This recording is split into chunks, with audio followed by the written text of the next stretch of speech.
acclamer le Seigneur ce matin? Est-ce que nous pouvons véritablement l'acclamer, pousser des cris de joie? Alors je bénis Dieu pour la présence de tout un chacun ce matin. Alors je veux encourager quelqu'un ce matin et lui dire que Jésus règne dans ta vie. Alléluia. Peu importe ce que le diable veut faire. Alléluia. Le cantique est suffisamment explicite. Je n'ai pas besoin de m'étendre dessus. Mais peu importe ce que Satan veut faire, c'est Jésus qui règne. Et c'est le dernier mot. Alléluia. Est-ce qu'on peut encore acclamer le règne de Christ dans nos vies? Amen. Amen. Merci les chantres. Je vous prierai de vous asseoir dans sa présence. Alléluia. Nous sommes bénis et heureux. Excusez-moi. Nous sommes bénis et heureux de vous avoir ce matin. Alléluia. Et je crois qu'ensemble, le Seigneur va nous faire du bien. Alléluia. Est-ce que tu peux te tourner vers ton prochain et dire, le Seigneur va te faire du bien ce matin? Peut-être qu'il n'a pas entendu une bonne nouvelle ce matin, mais dis-lui que le Seigneur va te faire du bien ce matin. Alléluia. Parce que tu n'as pas quitté ton domicile pour venir ici, passer du temps pour ne rien faire. Non. À chaque fois que l'on se rassemble au nom de Dieu, dans la maison de Dieu, c'est pour devenir meilleur. Parce que l'Éternel a quelque chose de particulier pour une vie ce matin. Alléluia. À chacune de nos rencontres. Amen. Alors ce matin, nous sommes là dans le cadre de notre thématique et avoir. Est-ce que tu peux dire avec moi être et avoir? Être et avoir. Alléluia. Je sais que pour beaucoup, c'est la première fois que vous me voyez le dimanche. Vous vous dites, est-ce que maman prêche aussi? Alléluia. On va découvrir ce matin si maman prêche. Alléluia. Alors, nous sommes dans notre thématique être et avoir. Et nous avons été longuement édifiés par les serviteurs de Dieu qui sont passés tout au long du mois passé.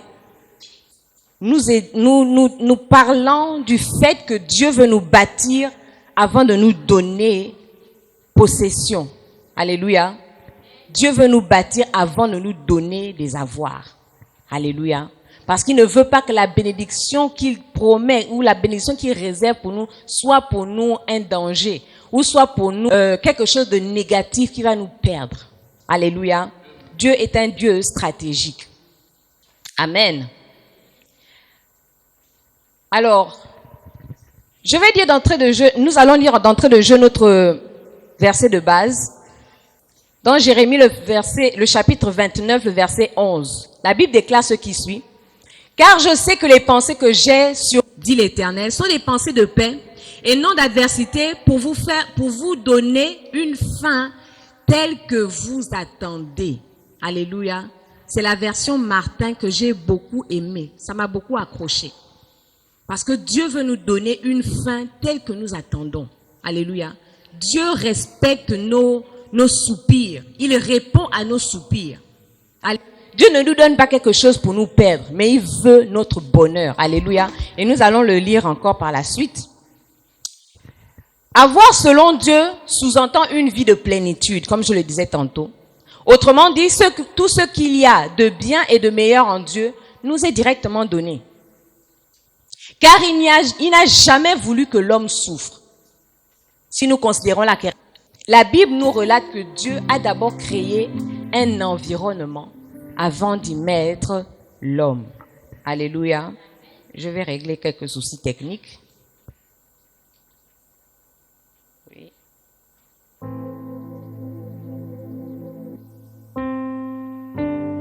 Voilà.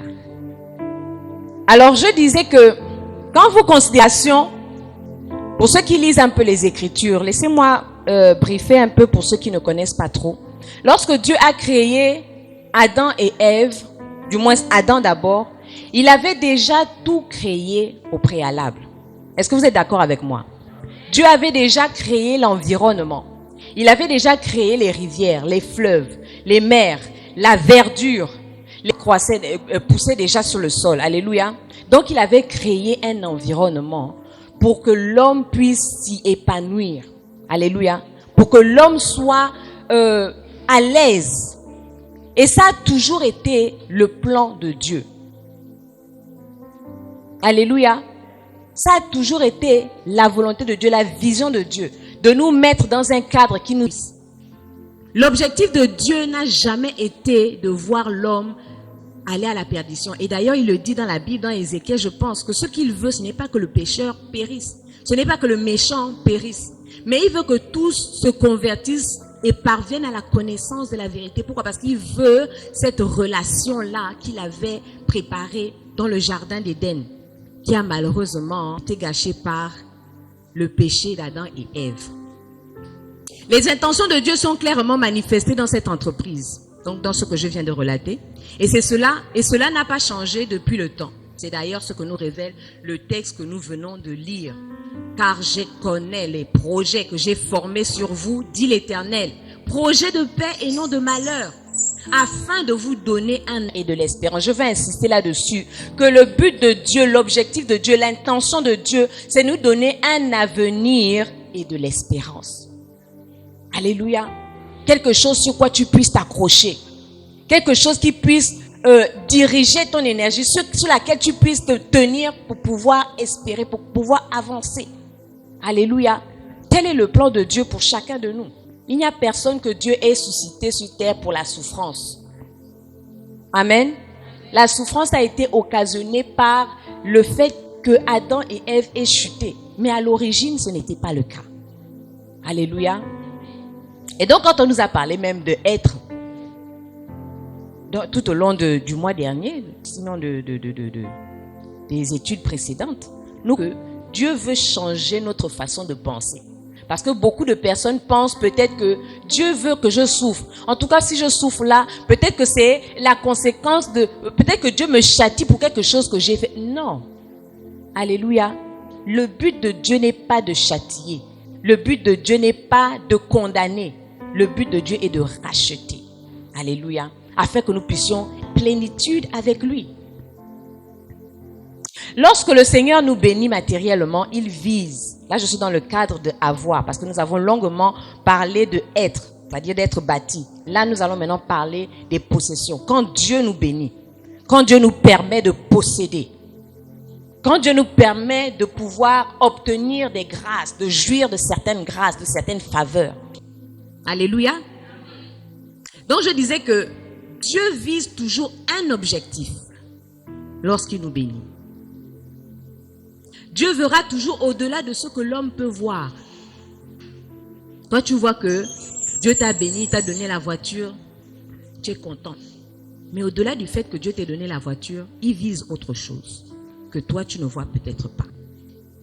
C'est la raison qui nous amène à nous poser la question de savoir quel est le rôle, il y a une petite coquille, quel est le rôle que l'homme a à jouer dans ce plan minutieusement préparé par Dieu. Qu'est-ce que nous avons à faire? Quelle est notre responsabilité? Quand Dieu nous donne, quand Dieu nous permet de posséder, il attend quoi de nous? Alléluia.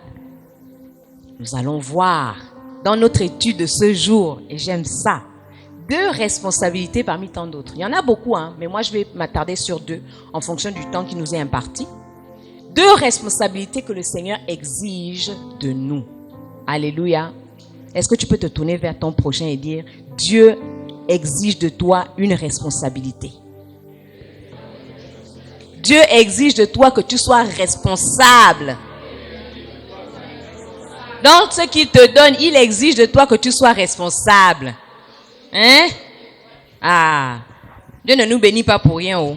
Laissez-moi déjà vous dire que si vous priez pour la bénédiction là, la bénédiction va venir, mais ce ne sera pas pour vous seul. Alléluia. Alors, la première responsabilité attend de nous que nous puissions être riches pour lui. Être riche pour Dieu, notre première responsabilité. Être riche pour Dieu. Qu'est-ce qui se passe? Ça ne passe plus. Être riche pour Dieu.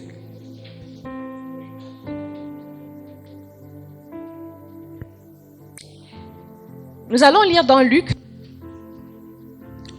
La Bible déclare, et il leur dit cette parabole. Les terres d'un homme riche avaient beaucoup rapporté. Et il raisonnait en lui-même, disant, que ferai-je? Car je n'ai pas de place pour serrer ma récolte. Voici, dit-il, ce que je ferai. J'abattrai mes greniers. J'en bâtirai de plus grands. J'y amasserai toute ma récolte et tous mes biens. Et je dirai à mon âme, tu as beaucoup de biens en réserve pour plusieurs années. Repose-toi, mange, bois et réjouis-toi. N'est-ce pas ce qu'on fait, non?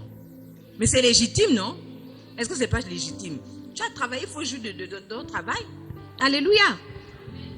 Mais Dieu lui dit, insensé, cette nuit même, ton âme te sera redemandée. Et ce que tu as préparé, pour qui cela sera-t-il? Il en sera ainsi, Dieu conclut, parce que peut-être on ne comprend pas pourquoi il a dit ça. Il conclut, il en est ainsi de celui qui amasse des trésors pour lui-même et qui n'est pas riche pour Dieu. Alléluia. Amasser des trésors pour soi-même et ne pas être riche pour Dieu. Nous allons comprendre c'est quoi être riche pour Dieu. Après nous avoir bâtis, façonnés et préparés à la bénédiction, le Seigneur attend de ses enfants une attitude responsable, celle d'être riche pour lui. Cette idée renvoie au fait de ce trésor spirituel et utiliser ses biens matériels pour le royaume de Dieu, plutôt que son égoïsme personnel. Alléluia. Dieu ne te bénit pas pour que tu puisses marcher épaule carrée, que je suis arrivé. Alléluia. Dieu ne te bénit pas pour que tu puisses piétiner ton voisin. Dieu ne te bénit pas pour que tu assouvir un orgueil personnel. Dieu ne te bénit pas pour que tu puisses dire que, en tout cas, vous m'avez trop méprisé dans la famille, là, vous allez voir, moi aussi je vais percer. Dieu ne te bénit pas pour ça. Alléluia. Si Dieu te permet de posséder des biens, c'est pour répondre à son dessein. Être riche pour Dieu, c'est devenir une source de bénédiction. Par la générosité, la libéralité et la foi, plaçant Dieu comme la vraie source de richesse et non l'argent. Alléluia. Je reprends. Merci. Être riche pour Dieu, c'est devenir une source de bénédiction par la générosité, la libéralité et la foi, plaçant Dieu comme la vraie source de richesse et non l'argent. Ce n'est pas l'argent qui fait en sorte que tu sois riche. Tu peux avoir des comptes en banque garnis, des comptes aux Seychelles, en Suisse, les offshore qu'on appelle là. Ce n'est pas ce qui fait de toi un riche. Ce qui fait ta richesse, c'est Dieu. La sagesse de Dieu. La gestion que Dieu te donne de pouvoir, l'aptitude que Dieu te donne de pouvoir gérer ces biens-là. C'est ce qui fait de toi une personne riche. Alléluia. Donc il faut que l'on redéfinisse notre conception de la richesse. Parce qu'elle est loin de celle que Dieu veut ou de celle que Dieu entend. Alléluia. Être riche pour Dieu, c'est avoir la culture du détachement. Ah, ça j'aime bien, la culture du détachement. C'est-à-dire que nous reconnaissons que tout ce que nous possédons, nous l'avons acquis par la grâce de Dieu. Et que s'il nous arrivait de perdre, ça c'est la partie où l'acteur meurt. S'il nous arrivait de tout perdre, cette même grâce serait toujours disponible pour tout recouvrer. Alléluia. Je répète, être riche pour Dieu, c'est avoir la culture du détachement. Le détachement, c'est quoi? C'est-à-dire que nous reconnaissons que tout ce que nous possédons, nous l'avons acquis par la grâce de Dieu. Et que s'il nous arrivait de tout perdre, cette même grâce-là qui t'a permis d'être riche là, cette même grâce serait toujours disponible pour pouvoir tout recouvrer. Alléluia. Il faut que l'on redéfinisse nos priorités. La priorité, ce n'est pas l'argent. La priorité, ce n'est pas la richesse. La priorité, c'est Dieu. Parce que c'est Dieu qui te permet de posséder. Et c'est lui qui fera en sorte que même si le diable vient, vous imaginez un peu l'histoire de Job, je ne l'ai pas noté ici, mais quand on considère l'histoire de Job, la Bible déclare que Job avait des biens. Il avait des enfants, il avait des serviteurs, il avait des troupeaux. Job était juste. La preuve, Dieu s'est vanté de lui auprès de Satan. As-tu vu Job? Mon Dieu, quelle ambiance. Mais il ne savait pas, enfin, Job ne savait pas qu'un pari était en train de se prendre en son nom. Et quand Dieu a permis à Satan de tester Job, parce que c'était une épreuve, c'était un test, pour voir la sincérité, pour voir si Job était attaché. Nous parlons du détachement là. Pour voir si Job était cramponné sur ce qu'il possédait, sur ses richesses. La Bible nous dit que Job a été éprouvé. Il a tout perdu. C'est du genre, aujourd'hui là, s'il y a une situation similaire, si une situation similaire arrive à quelqu'un, je ne sais pas. Peut-être que c'est l'AVC. La tension va monter, on va te retrouver à l'hôpital. Parce que la Bible déclare que tranquille chez lui, un serviteur vient. Tes enfants qui étaient là-bas, un vent a soufflé, la tente est tombée, tous sont morts. Je suis échappé seul pour venir t'apporter la nouvelle. À peine il prend l'information de la mort des enfants, l'autre vient. Oh, tes troupeaux qui étaient là-bas, t'es parti. À peine il prend la deuxième information, le troisième vient. Attends, je peux se demander qu'attends. C'est quelle malchance ça? Nous aujourd'hui, là, on va commencer à accuser le grand-père. Ça, c'est qui joue avec ma photo au village? Seigneur, j'envoie le feu. Tu bombades. Tu envoies les tsunamis spirituels. Allez raser complètement le village. Là, tu envoies tout le village. En tout cas, eux tous. Alléluia. Mais Dieu voulait tester le détachement chez Job. Et quand Job a tout perdu, la Bible déclare qu'il n'a pas maudit Dieu. Aujourd'hui là, on va commencer à s'en prendre à Dieu. Seigneur, ce n'est pas possible. Seigneur, qu'est-ce que j'ai fait? Pourquoi tu me fais ça, Dieu? C'est pourquoi tu me fais ça. Hein? C'est comme si tu avais l'information que c'est lui qui a fait ça. Pourquoi tu me fais ça? Alléluia. Mais dans le cas de Job, la Bible déclare que Job est resté intègre. Même sa femme, nous les femmes,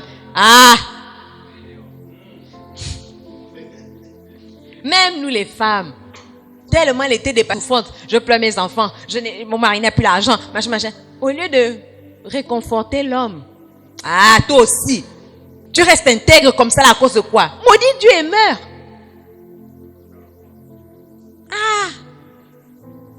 Nous les femmes. Mais Job était intègre. Parce qu'il a reconnu que tout ce qu'il avait, c'était la grâce de Dieu. Grâce de Dieu. Parce que tu peux planter et ne rien récolter. Mais si Dieu te permet de récolter, c'est la grâce. Si Dieu te permet d'avoir, c'est la grâce. Si Dieu te permet d'occuper une autre fonction, c'est la grâce. Donc aujourd'hui, si tu perds ce poste-là, ne va pas aller maudire tous les gens. Que oui, tout le monde est contre moi ici, là, dans cette société. Oui, je savais qu'il y avait des sorciers. Non. Tout est grâce. Et cette même grâce-là est suffisante. Elle est toujours disponible pour te faire remonter la pente. Alléluia. Pendant que les autres vont venir se lamenter comme les amis de Job. Job, toi aussi. Tu es sûr que les gens ne vont pas te comprendre. Hein? Les gens ne vont pas te comprendre. Ils vont dire non, c'est sûr qu'il a péché. Non. Ça, non. Non, toi aussi. Entre nous quand même. Ils discutent même à ton sujet, entre nous quand même. Hein? Tu paies les enfants, tu paies le bétail, tu paies les richesses. Et puis tu vas dire que tu n'as rien fait. Non, c'est pas possible. Job, fouille bien. Fouille bien. Les gens peuvent ne pas te comprendre. Toi aussi, depuis que tu es dans le chômage là. Toi aussi, depuis que tu es dans... toi aussi. Non. Tout est grâce. Tout est grâce. Il y a une pensée qui m'a traversé l'esprit, mais je ne vais pas aller là-bas.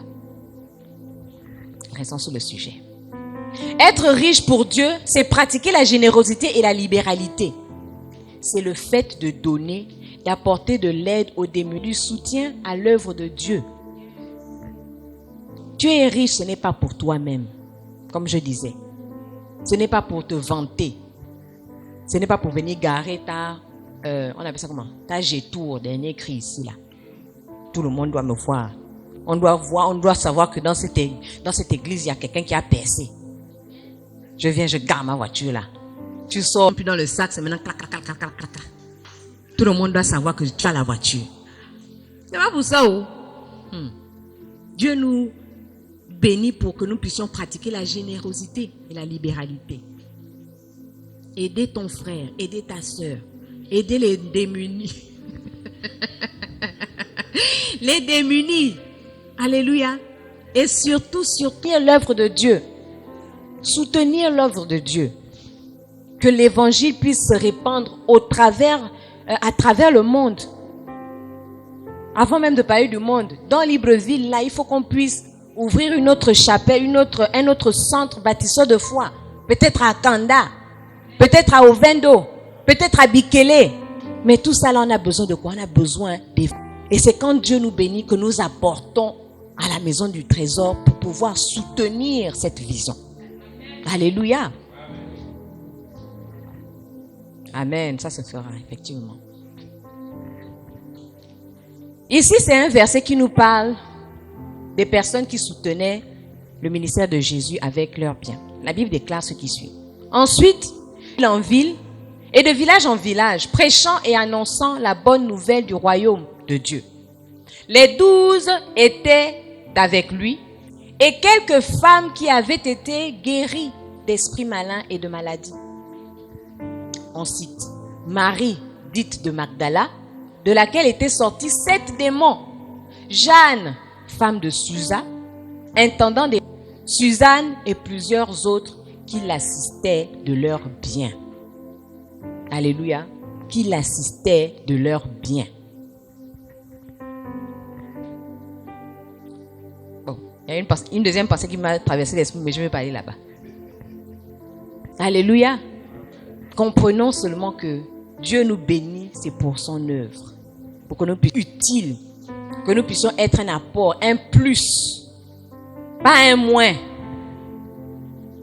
pas un rang faible, mais un rang fort. Alléluia.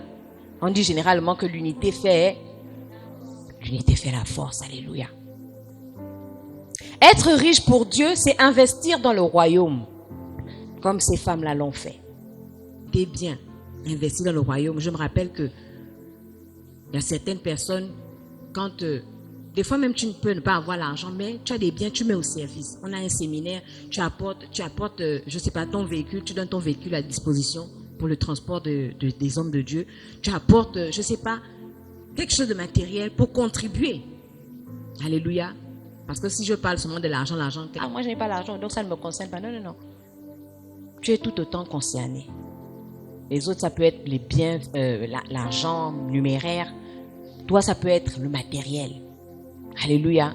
Dieu ne rejette personne parce qu'il t'a béni pour ça. Il s'agit de faire fructifier ses ressources, argent, temps, talent, pour des causes éternelles, uniquement pour le confort personnel ou le luxe. Alléluia. Ce n'est pas seulement pour le confort personnel. Bien sûr, tu seras à l'aise. Mais comment tu peux être à l'aise chez toi si la maison de Dieu souffre? Comment tu peux être en paix chez toi, bien avec un 4 split au salon, je ne sais pas. Et la maison de Dieu, peut-être, on n'a pas d'argent pour payer le loyer. Dieu nous bénit pour soutenir sa maison, pour soutenir son œuvre. Alléluia. Il y a des sacrifices que les gens font et que Dieu bénit. Parce que quand Dieu voit ton cœur, l'état de ton cœur, la Bible déclare que celui qui est fidèle dans les peu de choses, Dieu lui confie de grandes. Alléluia. Tu commences avec ce que tu as. Et j'aime toujours dire que même les offrandes, des fois tu n'as peut-être pas l'argent, parce que aujourd'hui on met beaucoup trop l'accent sur l'argent. Peut-être que tu n'as pas d'argent, mais l'offrande ne consiste pas seulement à donner le franc CFA. Tu peux faire une action de grâce. Tu vas, tu achètes quelque chose, tu apportes. Moi je me rappelle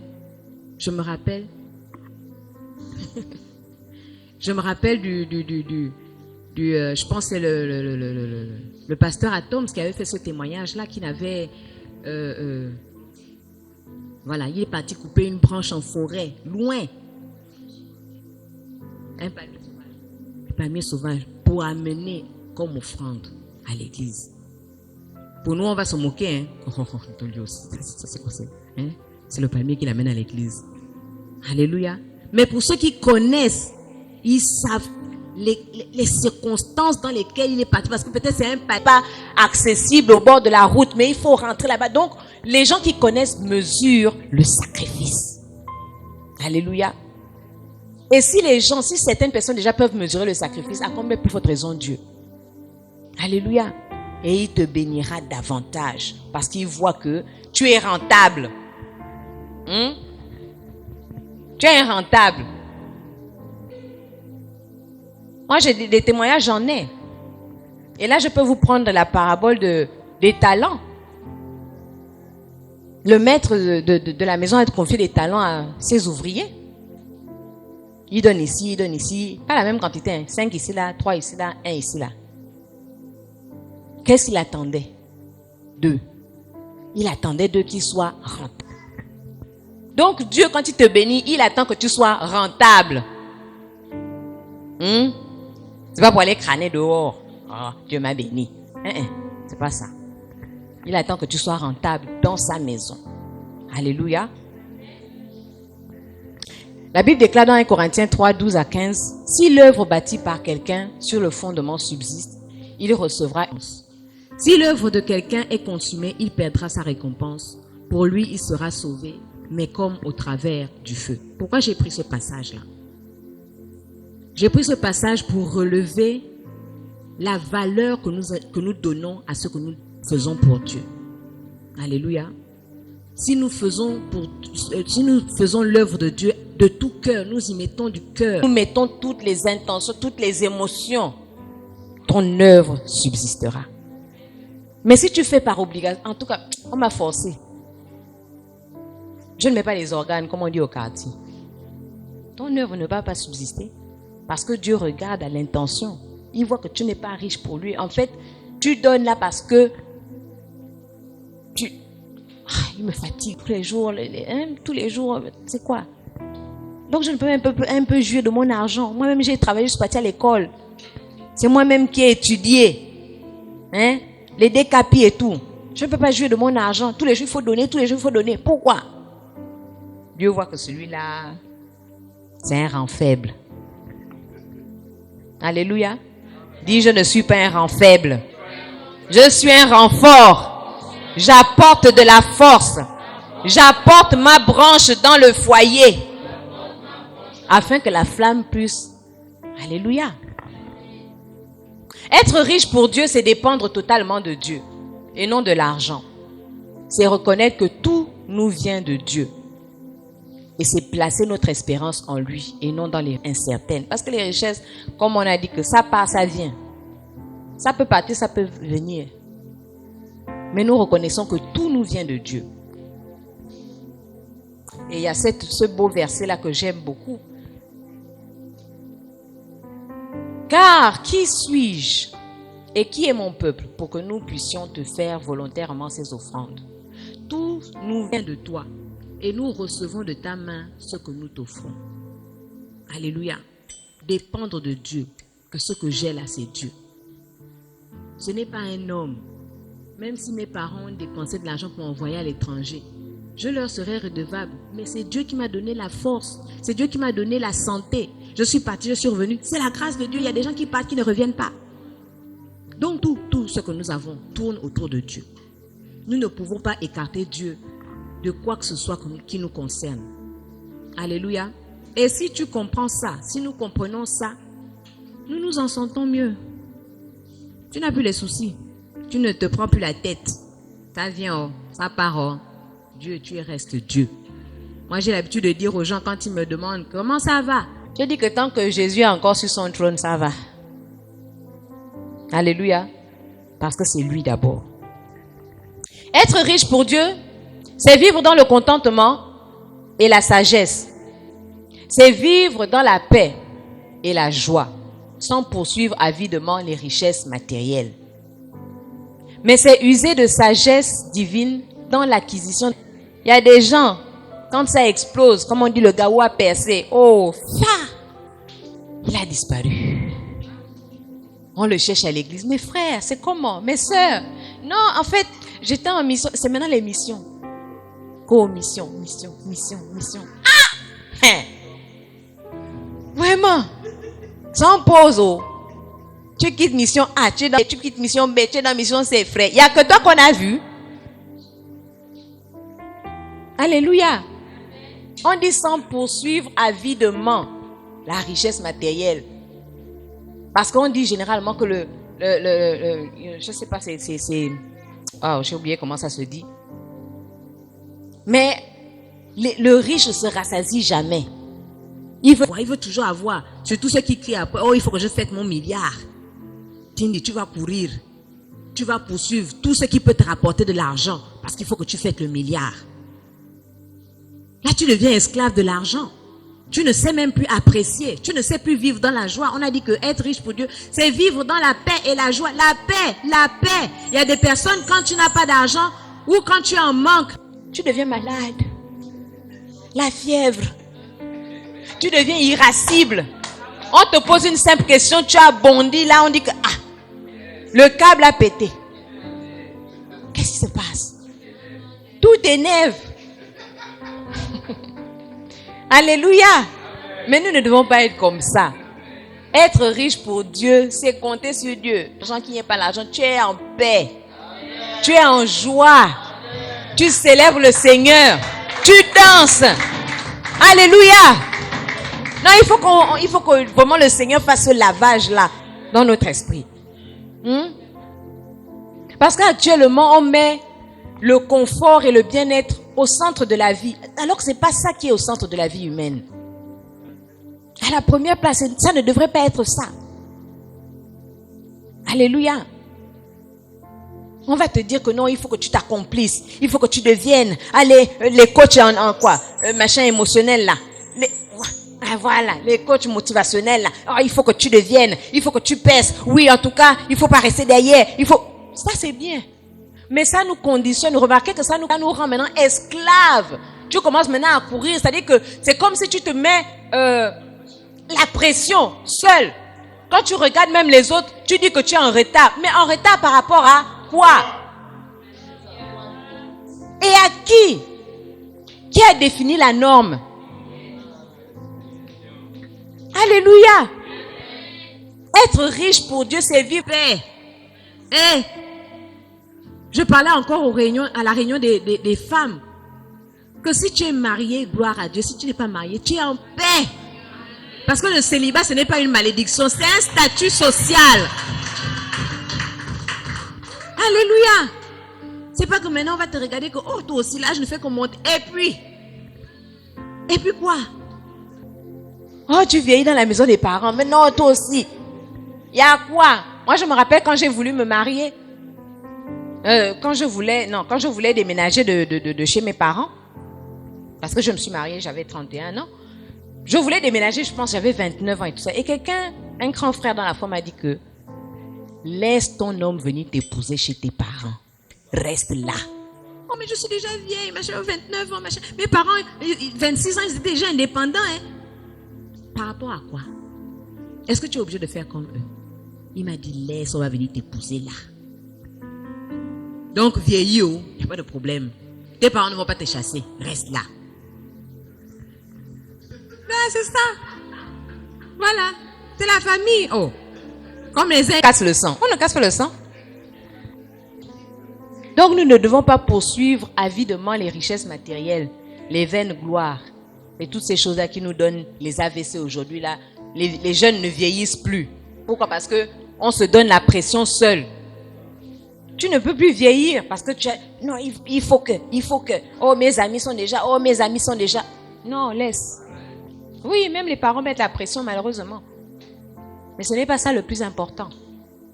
La Bible déclare dans Matthieu 16, 26, « Et que servirait-il à un homme de gagner tout le monde s'il perdait son âme? » Ton âme est plus importante. Il y a quoi que tu vas précipiter ton arrivée dans l'au-delà, même Dieu est étonné que, oh, tu es déjà là. Non, parce que tu es avant l'heure. Je vais donner un nombre d'années à vivre sur terre. Maintenant, toi, à cause des soucis, à cause des... Tu as précipité court, tu as coupé court. Dieu est étonné que non, mais tu es en avance. Hein? Alléluia. Donc voilà ce que ça veut dire être riche pour Dieu. Avoir, selon Dieu, c'est être riche pour lui. Revenir à lui. Tout doit tourner autour de Dieu. Maintenant, la deuxième responsabilité que Dieu attend de nous, lorsqu'il nous donne des biens, lorsqu'il nous bénit, parce que la bénédiction n'est pas toujours matérielle, n'est pas seulement matérielle. Dieu attend que nous puissions représenter le royaume sur terre. Est-ce que tu peux te regarder ton voisin? Représente le royaume de ton Père sur terre.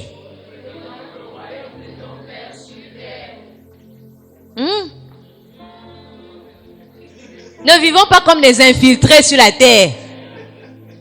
On est chrétien, mais on est infiltré dans ce monde-là. On ne sait jamais ce que tu fais.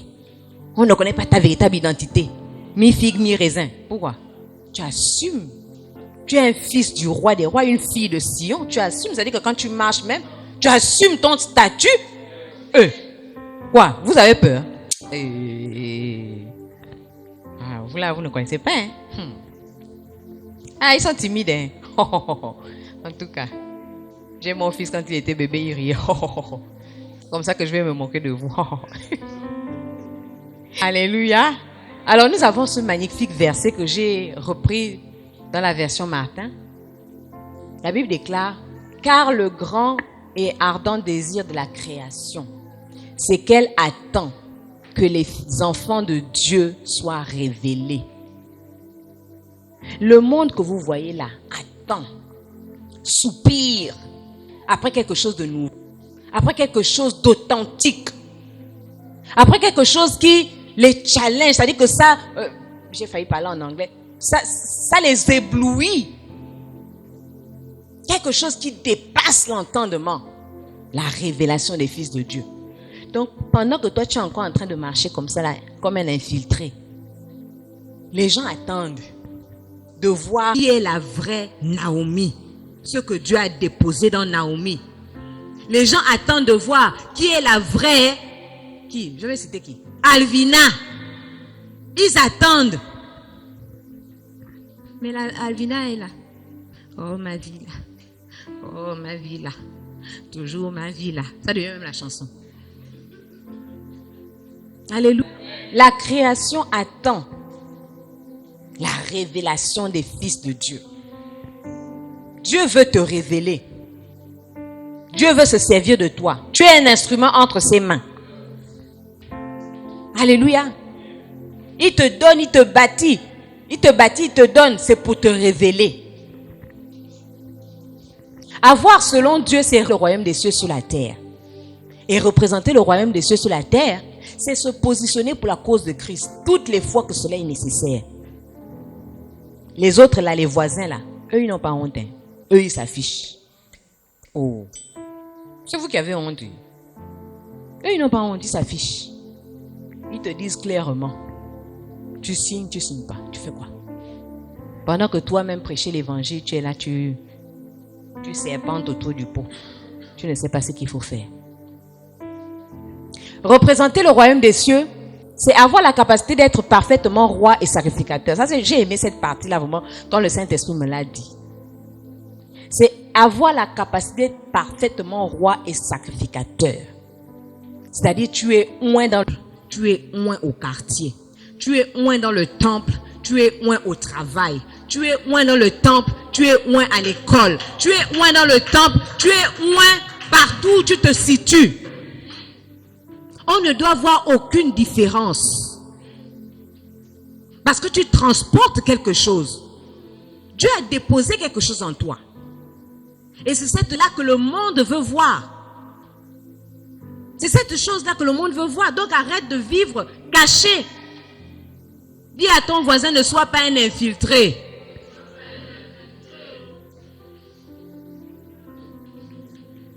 Alléluia. Et je disais qu'il y a certaines personnes qui ressentent un appel, certains pour la politique, mais l'étouffent. Est-ce que c'est possible d'abord qu'un chrétien puisse être politicien? Mais la politique, c'est quoi? C'est la gestion des affaires de la cité. Tout ce qui concerne la cité te concerne. Pourquoi d'autres vont aller prendre les décisions et puis toi tu subis seulement? Non, il faut te positionner aussi là-bas. Dans la phase décisionnelle, toi aussi tu prends ta décision. Quand les comptes, oui, toi tu dis non. Alléluia. Et dans la Bible, nous avons quelques exemples de personnes que Dieu a positionnées parce qu'il voulait atteindre un objectif. La première personne que nous allons citer, c'est Joseph. Joseph, l'un des fils de Jacob. Joseph a été vendu pour être esclave en Égypte. Il a été esclave chez Potiphar. Comme si ça ne suffisait pas, après l'esclavage chez Potiphar, voilà qu'on l'accuse de viol. Il atterrit où c'est? En prison. Il atterrit là-bas. Mais remarquez même que dans le Ngata, il s'est démarqué. Hein? Oh. C'est ça là, on dit que tu transportes quelque chose. Donc partout où tu es, tu brilles, tu louis. Et d'aucuns peuvent dire que, non, Joseph a beaucoup souffert, oh, ça c'est quelle vie? C'est ça là que vous dites. Je souffre trop. Ma vie là, machin. Mais regardez le parcours de Joseph. Tout ce qu'il a enduré, c'était pour un objectif. C'était pour un dessein. Parce que quand Dieu l'a élevé, quand Dieu l'a positionné auprès de Pharaon, c'est parce que Dieu savait qu'il y avait la famine qui arrivait. Et que cette famine ne serait pas en avantage À son peuple qui était loin de l'Égypte. Donc il fallait que quelqu'un aille déjà en Égypte là-bas pour préparer la venue des autres et leur éviter une mort certaine. Donc toi, quand tu vois ta souffrance là, moi encore mes choses à moi, le sang de l'iguane. Quand les autres ça passe bien, quand c'est moi là, je dois d'abord labourer. Le travail. Mais la Bible déclare que par le travail de l'âme, il rassaisira les regards. Donc il faut que tu sois travaillé, éprouvé, bâti, pour que quand la bénédiction vienne s'asseoir. Non. C'est-à-dire que tu es apte à gérer. Dieu a pleinement confiance parce qu'il sait qu'il a déjà créé le détachement. Donc toi, ce n'est plus une affaire que tu cours après l'argent. Non, ça là, tu as déjà dépassé ce stade-là. Tu es maintenant dans le stade de la gestion. Seigneur, bon, on fait comment cette fois-ci? Seigneur, on va où cette fois-ci? Bon, on décide quoi cette fois-ci? C'est là où Dieu nous appelle, en fait. Quand il nous parle de être et avoir, là. C'est là. Mais beaucoup refraient tellement de l'être, là. On veut seulement sauter. Tchou! Avoir. C'est plus facile, non? Ne vous en faites pas. Même moi-même, moi-même, je suis comme ça. Ce qui peut nous épargner la souffrance, là. On bondit vite là-bas. Alors donc, l'histoire de Joseph nous est relatée dans Genèse 45. Là où il explique maintenant à ses frères. Et maintenant, ne vous tourmentez pas et ne vous accablez pas de remords de m'avoir vendu comme esclave. C'est pour vous sauver la vie que Dieu m'a envoyé devant vous. Dieu fait toujours tout pour un dessein, pour accomplir un dessein. Alléluia. Il y a également l'histoire de Moïse qui fut élevé par la fille de Pharaon. Vous ne pensez pas que la fille de Pharaon là, elle pouvait jeter le bébé là? Oh. Ça c'est un bébé hébreu. Hein? Attrapez-le vite. Allez-y le tuer comme les autres. Elle pouvait faire ça, non? Elle n'a pas fait. Parce qu'il y avait un dessein divin qui devait s'accomplir. Et il fallait qu'il soit élevé dans la science, dans toute la science de l'Égypte pour pouvoir comprendre, pour pouvoir même parler à Pharaon, avoir même l'audace de tenir devant Pharaon. Il fallait qu'il soit passé là-bas. Ce n'est pas un mandjango du quartier qu'on est parti prendre. Dans Exode chapitre 3, le verset 10, où Dieu lui dit que maintenant j'entends le cri de mon peuple. Donc, le vécu là, c'était pour que tu retournes. Pour que tu retournes sauver les autres. Le temps nous manquerait de parler de Jephthé. Ah, Jephthé. Le temps nous manquerait de parler de Samson, de Gédéon et bien d'autres. Toutes ces personnes-là qui ont reçu de Dieu quelque chose pour un dessein. Pour un dessein. Mais remarquez que dans l'histoire de la plupart d'entre eux, ils sont passés par le processus d'être. Alléluia. En conclusion, je dis, avoir dans la perspective de Dieu accomplira toujours son dessein. Alléluia. La bénédiction que Dieu te donne, c'est pour accomplir ça. Et je termine en disant, l'Éternel a tout fait pour un but. Dans Proverbe 16, verset 4. Quelqu'un a dit un jour que Dieu est intentionnel. Quand Dieu fait quelque chose, il vise. Donc ne te dis pas que oh, Dieu m'a béni, alléluia, amen. Il faut demander, Seigneur, là où tu me bénis là, quelle est ma part de responsabilité dans ça? Que Dieu vous bénisse.